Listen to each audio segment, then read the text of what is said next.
तो आ गए फिर से। नमस्कार, मैं आपका स्वागत करता हूँ अपने चैनल में। और आज हम पढ़ने वाले हैं प्रकाश। प्रकाश के दो भाग होते हैं, एक होता है परावर्तन, एक होता है अपवर्तन। तो मेरे प्यारे बच्चों, आज हम पढ़ेंगे परावर्तन और इसके बाद जो वीडियो आएगी उसमें क्या रहेगा, अपवर्तन। तो परावर्तन होता क्या, पहले प्रकाश क्या होता है ये जान लेते हैं।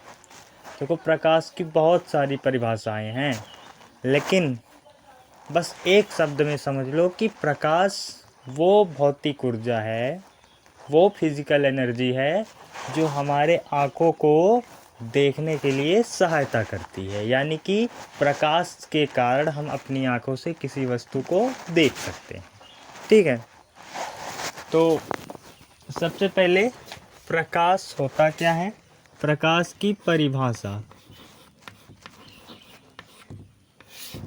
प्रकाश की परिभाषा, प्रकाश एक ऐसी भौतिक ऊर्जा है, ऐसी भौतिक ऊर्जा, ऐसी भौतिक ऊर्जा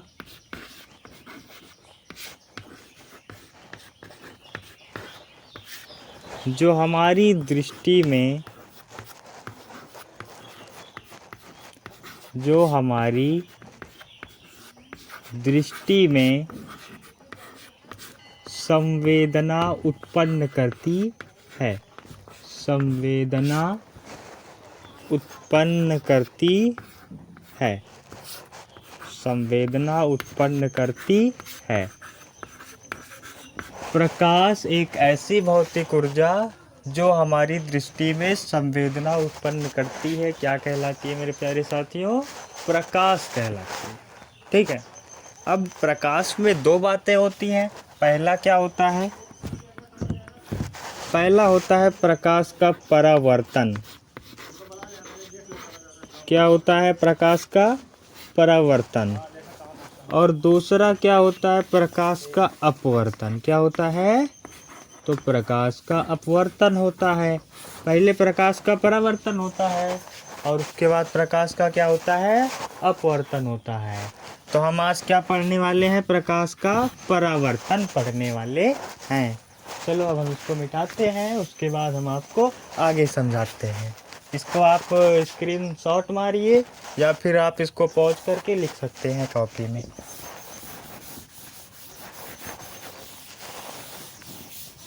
अब हम पढ़ेंगे मेरे प्यारे साथियों प्रकाश का परावर्तन।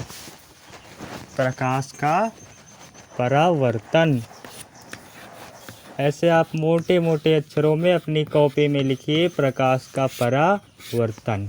देखो भाई, एक आप लोग वो ले लो, दर्पण ले लो। दर्पण जानते हो, जिसमें शक्ल देखते हो वैसे है, बाहर झाड़ते हो, वो दर्पण होता है। तो एक दर्पण बना लो भाई मेरे प्यारे बच्चों। सबसे पहले एक ऐसे देखो, दर्पण क्या होता है, दर्पण का एक भाग कलर किया होता है और एक भाग में एक पालिशदार और चिकना सा तल होता है। ठीक है, तो इसका जो नीचे वाला भाग है, निचला भाग हम क्या कर देते हैं मेरे प्यारे बच्चों, तो कलर कर देते। क्या कर देते हैं, कलर, या वैज्ञानिक भाषा में कलई कर देते। क्या कर देते हैं, कलई कर देते हैं। जब हम कलई कर देंगे तो जो प्रकाश होगा वो आर पार नहीं होगा और एक तल से ही दूसरी तरफ क्या होगा, मुड़ जाएगा।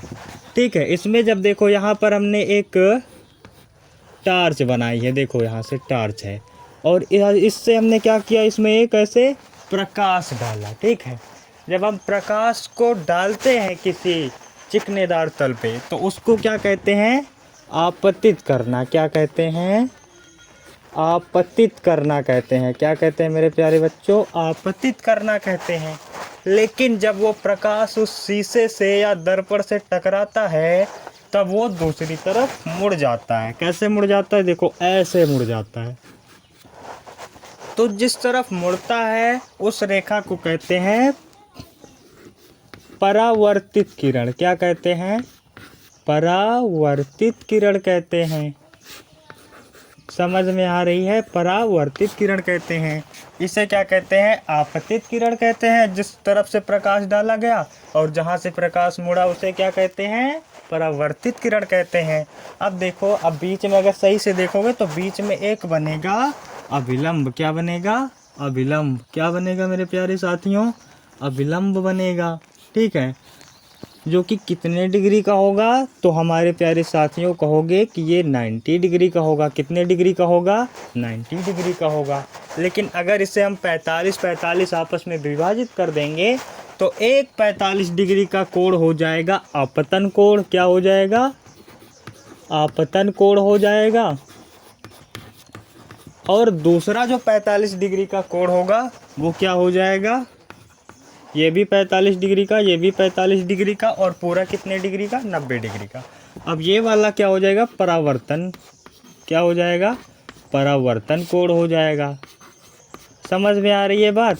जिस तरफ से प्रकाश को डाला गया वो उस तरफ से आपतन कोण, और जिस तरफ प्रकाश मुड़ गया उस तरफ क्या होगा?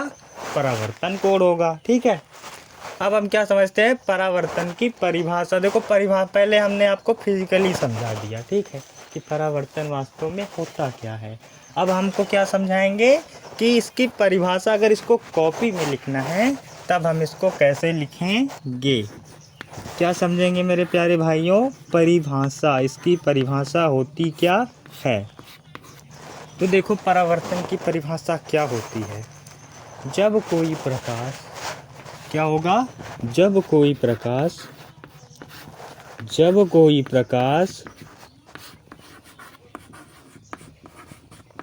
किसी चिकने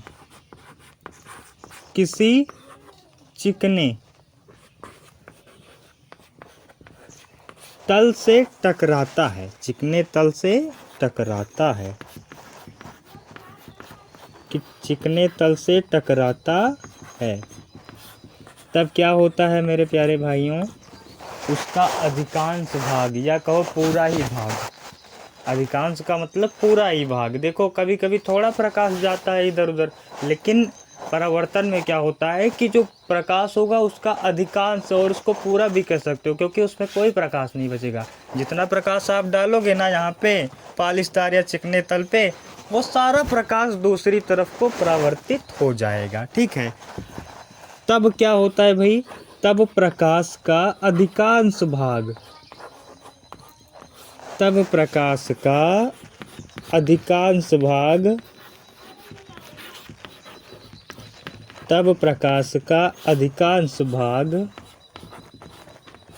तब प्रकाश का अधिकांश भाग परावर्तित का मतलब होता है दूसरी माध्यम में लौट जाना। तो प्रकाश का अधिकांश भाग वापस दूसरी दिशा में लौट जाता है, दूसरी दिशा में लौट जाता है।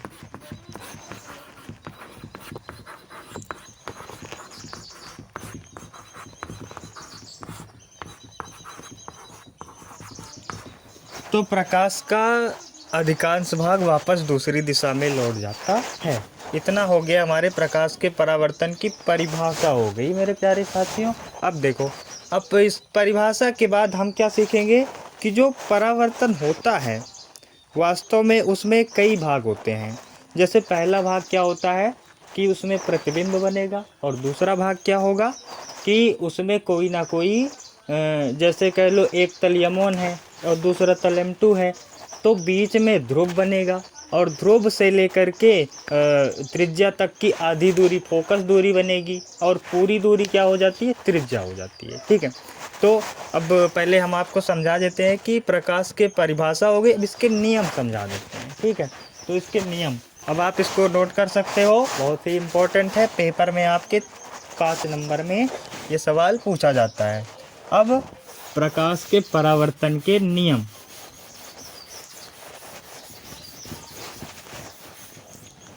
प्रकाश के परावर्तन के नियम कितने हैं मेरे प्यारे भाइयों? तो नियम 2 हैं। कितने नियम हैं? नियम कितने नियम हैं? 2 नियम हैं। कितने नियम हैं मेरे प्यारे साथियों? तो प्रकाश के परावर्तन के हमारे पास 2 नियम हैं। पहला नियम है कि जो आपतित किरण है, पहला नियम, तो रूल नंबर 1, जो आपतित किरण है, जो आपतित किरण है, जो आपतित किरण है आपतन बिंदु पर अभिलंब है तथा परावर्तित किरण है। आपतित किरण है आपतन बिंदु पर अभिलंब है, आपतन बिंदु पर क्या है, अभिलंब है, आपतन बिंदु पर क्या है, अभिलंब है। और इसके बाद जो परावर्तित किरण है तथा परावर्तित किरण, तथा परावर्तित किरण, तथा परावर्तित किरण। अब ये जो तीनों किरण है वो एक ही तल में होंगी। परावर्तित किरण एक ही तल में होते हैं, एक ही तल में होते हैं, एक ही तल में होते हैं। है कोई परेशानी इसमें? कोई परेशानी नहीं होनी चाहिए, बड़े आराम से याद हो जाएगा कि जो आपतित किरण है और आपतन बिंदु पर अभिलंब खींचा गया है। देखो आपतित किरण और आपतन बिंदु, ये जो बीच में बिंदु होता है मेरे प्यारे साथियों, ये कौन सा बिंदु होता है? तो आप बोलोगे कि सर जी या भैया जी ये आपतन बिंदु होता है। क्या होता है? आपतन बिंदु। और इस पर जो खींचा गया अभिलंब है, ये अभिलंब दिख रहा है आपको, ये है अभिलंब। ये क्या है? अभिलंब है। और जो ये अभिलंब है ये तीनों एक ही तल में होते हैं। अब इसके बाद हम लिखेंगे दूसरा नियम। और दूसरा नियम लिखने से पहले मैं आपको ये बता दूं कि ये दो नियम 3 नंबर में पूछे जाते हैं आपके क्वेश्चन पेपर में। अब दूसरा नियम बहुत ही ज़्यादा आसान है कि जो परावर्तन कोण है सदैव आपतन कोण के बराबर होता है। जो परावर्तन कोण है ये देखो हमने पहले ही बताया था, जो परावर्तन है ये भी 45 डिग्री का, आपतन कोण है ये भी 45 डिग्री का। तो दोनों आपस में क्या है भाई साहब? बराबर हैं। तो जो परावर्तन कोण है, जो परावर्तन कोण है, गड़बड़ होगी यहाँ पे, परावर्तन कोण किसके बराबर होता है? परावर्तन कोण आपतन कोण के बराबर होता है। आपतन कोण के बराबर होता है, बराबर होता है। ठीक है, तो ये दोनों नियम होते हैं जो कि 3 नंबर में पूछे जाते हैं, कभी कभी 5 नंबर में भी पूछे जाते हैं। तो आप इन दोनों को वहाँ पे लिख सकते हो। बहुत ही आसान नियम है। पहला नियम है कि जो आपतित किरण होगा आपतन बिंदु पर अभिलंब होगा, और जो परावर्तित किरण होगी वो एक ही तल में होगी। और दूसरा नियम है कि परावर्तन कोण है, जैसा कि आपने फिजिकली समझा कि जो परावर्तन कोण है वो आपतन कोण के बराबर है। ठीक है, अब इसके बाद हम समझते हैं कि प्रतिबिंब क्या होता है। पहले प्रतिबिंब को इंग्लिश में बोलते हैं इमेज। क्या बोलते हैं? इमेज। अब हम इसको मिटा रहे हैं। आप स्क्रीनशॉट लेना चाहें तो ले सकते हैं, नहीं तो पॉज करके लिख सकते हैं, क्योंकि ये अस्थायी रूप से रहने वाला है, हम कभी डिलीट नहीं करने वाले हैं। चलिए अब हम पढ़ते हैं प्रतिबिंब। क्या पढ़ते हैं मेरे प्यारे साथियों? प्रतिबिंब पढ़ते हैं। प्रतिबिंब क्या होता है सबसे पहले हम आपको समझाते हैं। वास्तव में जब हम दर्पण के सामने खड़े होते हैं या किसी जो शीशा होता है या हम बाल कटाने जाते हैं तो क्या होता है, दाढ़ी कटवाने जाते हैं तो जब बैठते हैं उस चेयर पे तो देखो सामने जो भी दिखाई देता है तुम्हारा चेहरा, वास्तव में वो तुम नहीं होते, वो तुम्हारा प्रतिबिंब होता है। क्या होता है? प्रतिबिंब होता है। ठीक है, और जो प्रतिबिंब होता है उसके कई सारे उपयोग भी हैं।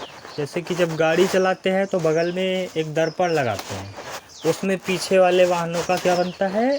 प्रतिबिंब बनता है। क्या बनता है? प्रतिबिंब, जिससे हमें ये पता चल जाता है कि वास्तव में हमारी गाड़ी के पीछे तो कोई गाड़ी नहीं है, जिसे वो टक्कर वगैरह नहीं मार दे। चलो अब इसके बाद हम पढ़ते हैं प्रतिबिंब। अब प्रतिबिंब के बारे में आपने थोड़ा बहुत तो नॉलेज ले ही लिया होगा अभी तक। इंग्लिश में आप लिख लीजिए इमेज। जैसा आप उसमें अपना फ़ोन में कैमरा चालू करते हैं, रील बनाते हैं, सेल्फी लेते हैं, तो वास्तव में वो आप नहीं होते हैं, वो जो फ़ोन में आता है वो आपका प्रतिबिंब होता है, इमेज होता है। ठीक है। प्रकाश की किरणें, यदि प्रकाश की किरणें परावर्तन के पश्चात, अब परावर्तन मत पूछना भाई, परावर्तन तो पढ़ा दिए हैं, इसीलिए इसके आगे चले तो परावर्तन का प्रयोग इसमें हो रहा है। तो परावर्तन के पश्चात किसी दूसरे बिंदु पर जाकर मिलती है, किसी दूसरे बिंदु पर जाकर मिलती है, किसी दूसरे बिंदु पर जाकर मिलती है, जाकर मिलती है। अब मिलेगी ही नहीं, मिलेगी ही नहीं ये बिंदु। हो सकता है तुमको प्रतीत हो कि ये ऐसा हो रहा है कि आगे कोई प्रतिबिंब जा रहा है, तुमको ऐसा प्रतीत हो रहा है, तुम ऐसा अनुभव कर रहे हो, अथवा प्रतीत होती है। क्या लिखोगे? अथवा प्रतीत होती है, अथवा प्रतीत होती है, अथवा प्रतीत होती है। तब क्या कहलाता है? दूसरे बिंदु को पहले बिंदु का क्या कहते हैं? तब दूसरे बिंदु को पहले बिंदु का प्रतिबिंब कहते हैं। दूसरे बिंदु को पहले बिंदु का प्रतिबिंब कहते हैं। पहले बिंदु का प्रतिबिंब कहते हैं, प्रतिबिंब कहते हैं। है यहाँ तक कोई प्रॉब्लम? बताओ हमसे। कोई प्रॉब्लम नहीं है। क्यों प्रॉब्लम होगी? क्योंकि हमने परिभाषा लिखवा दिया कि भाई देखो, कोई एक माध्यम है प्रकाश का, वो पहले बिंदु से दूसरे बिंदु की तरफ जा रहा है। ठीक है। जैसे मान लो पहला बिंदु एक टार्च है, ठीक है, या पहला बिंदु सूर्य का प्रकाश मान लेते हैं। क्या मान लेते हैं? सूर्य का प्रकाश। पहला बिंदु सूर्य का प्रकाश मान लेते हैं। ये सूर्य भगवान है, ठीक है, ये सूर्य भगवान है। मान लो ये पहला बिंदु सूर्य का प्रकाश है। अब ये किसी दूसरे बिंदु पर जाती हुई प्रतीत हो रही है, और यहाँ नीचे हम खड़े हैं या एक आदमी खड़ा हुआ है पीछे, ठीक है, ऐसे। तो जब ये बिंदु, ये दूसरा बिंदु है, ये पहला बिंदु है, यहाँ से जब ये आएगा तो इसका जो प्रतिबिंब है वो नीचे बनेगा। कहाँ बनेगा मेरे साथ प्यारे साथियों? नीचे बनेगा इसका प्रतिबिंब, इस तरीके से जब इस तरफ आएगा तो, ठीक है। मतलब पहले बिंदु से दूसरे बिंदु पर जब कोई माध्यम जाएगा, तब उस बिंदु से दूसरे बिंदु पर जो प्रकाश आता हुआ प्रतीत होगा वो क्या कहलाएगा? प्रतिबिंब कहलाएगा। अब आप ये परिभाषा नोट कर लीजिए।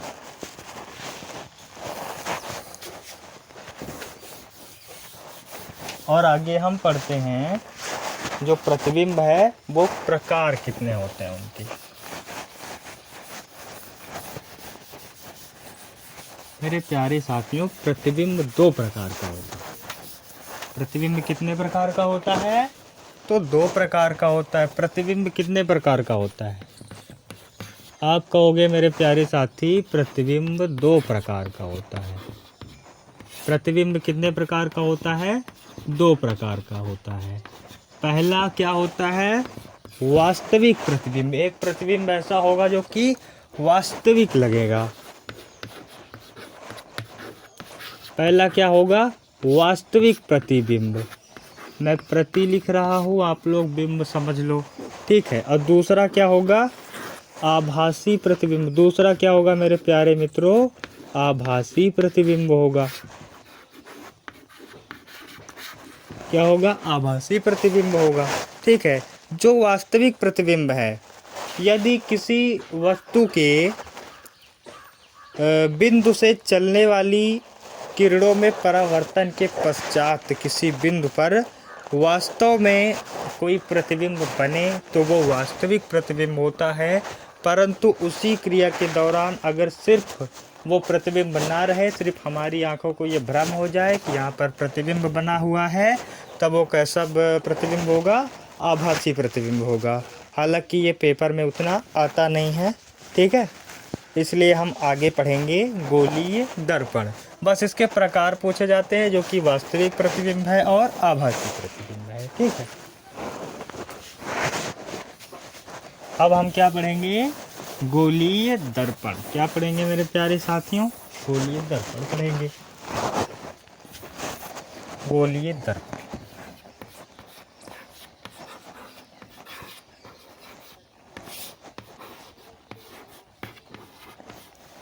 गोलीय दर्पण। अब देखो गोलीय दर्पण क्या होता है, एक गोला होगा, खोखला गोला होगा, ठीक है। एक जैसे मैंने कह दिया एक शीशे का गोला ले लिया आपने, ठीक है। तो मान लो ये है गोला, ये क्या है, गोला है। हमने बना लिया दो गोला, क्योंकि दर्पण भी तो दो होते हैं, एक उत्तल दर्पण होता है और एक अवतल दर्पण होता है। गोलीय दर्पण एक कांच का खोखला गोला होता है। क्या होता है, कांच का खोखला गोला होता है, और जिसका शेप है वो काट के बनाया गया होता है, ठीक है। और अब हम समझते हैं कि इसमें देखो, सबसे पहले तो ये समझना होगा कि ये खोखला है, और अगर खोखला है तो इसमें प्रकाश का परावर्तन हो सकता है, और अगर खोखला नहीं होता तो प्रकाश जो है वो प्रिज्म की तरीके से काम करता है। प्रिज्म जो होता है वो एक त्रिभुज के आकार का होता है, और उसमें क्या होता है, प्रकाश जब डालते हैं तो उसका परावर्तन पहले थोड़े माध्यम में, फिर ज़्यादा माध्यम में, फिर ज़्यादा माध्यम में, उसके बाद फिर से ज़्यादा माध्यम में, सबसे ज़्यादा माध्यम में जो रेड कलर होता है उसका परावर्तन होता है, ठीक है। तो वो हम प्रिज्म में पढ़ेंगे। सबसे पहले अभी पढ़ते हैं हम प्रकाश का गोलीय दर्पण, ठीक है। तो गोलीय दर्पण दो प्रकार के होते हैं, एक होता है अवतल दर्पण। क्या होता है, अवतल दर्पण। और एक क्या होता है, उत्तल दर्पण। क्या होता है मेरे प्यारे साथियों, उत्तल दर्पण होता है। तो जो अवतल दर्पण होता है, अवतल दर्पण में जो प्रकाश का परावर्तन होगा ना, वो दबे हुए तल से होगा। किस तल से होगा मेरे प्यारे साथियों, तो आप कहोगे कि दबे हुए तल से होगा, ठीक है। किस तल से होगा, दबे हुए तल से होगा। अभी देखो इसमें हमने ना बहुत कुछ सीखने को मिलेगा। ये हो गया आपका दर्पण, ठीक है। ये आपका दर्पण हो गया, और इसमें बीच में मिटाना पड़ेगा क्योंकि ये आभासी होगा, ठीक है। ठीक है, अब यहाँ पर जो उत्तल दर्पण है, उत्तल दर्पण में जो परावर्तन होगा वो किस तल से होगा, उत्तल दर्पण में जो परावर्तन होता है वो उभरे हुए तल से होता है। किस तल से होता है मेरे प्यारे साथियों, उभरे हुए तल से होता है, ठीक है। तो चलो उभरे हुए तल से भाई परावर्तन कर देते हैं। ये कर दिया हमने उभरे हुए तल से परावर्तन, ठीक है। और ये इमेजिनेशन है, इसलिए हमें इसे क्या करना पड़ेगा, डॉट डॉट से दर्शाना पड़ेगा, ठीक है। चलिए इतनी बातें आपके समझ में आ गई। ये आपका अवतल दर्पण है, जिसमें परावर्तन कहाँ से हो रहा है, दबे हुए तल से हो रहा है। और ये आपका उत्तल दर्पण है, जिसमें परावर्तन उभरे हुए तल से हो रहा है, ठीक है।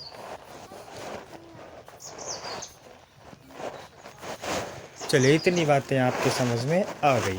अब आगे, अब इसमें देखो दो तल होंगे। सबसे पहले तो चाहे वो उत्तल दर्पण हो चाहे अवतल दर्पण हो, उसमें कितने तल होंगे, दो तल होंगे, M1 और M2। अब चाहे जो भी दर्पण हो उसमें दो ही तल होते हैं, M1 और M2। आप कुछ भी मान सकते हो, आपका जो भी मन होगा आप मान सकते हो। अब देखो इसमें जो बीच वाला है केंद्र, उसे क्या कहते हैं, वक्रता केंद्र कहते हैं। क्या कहते हैं, वक्रता केंद्र कहते हैं। वक्रता को केंद्र को किससे दर्शाते हैं, तो आप कहोगे सर जी सी से दर्शाते हैं। किससे दर्शाते हैं, सी से दर्शाते हैं। अब उसके आगे, अब यहाँ पर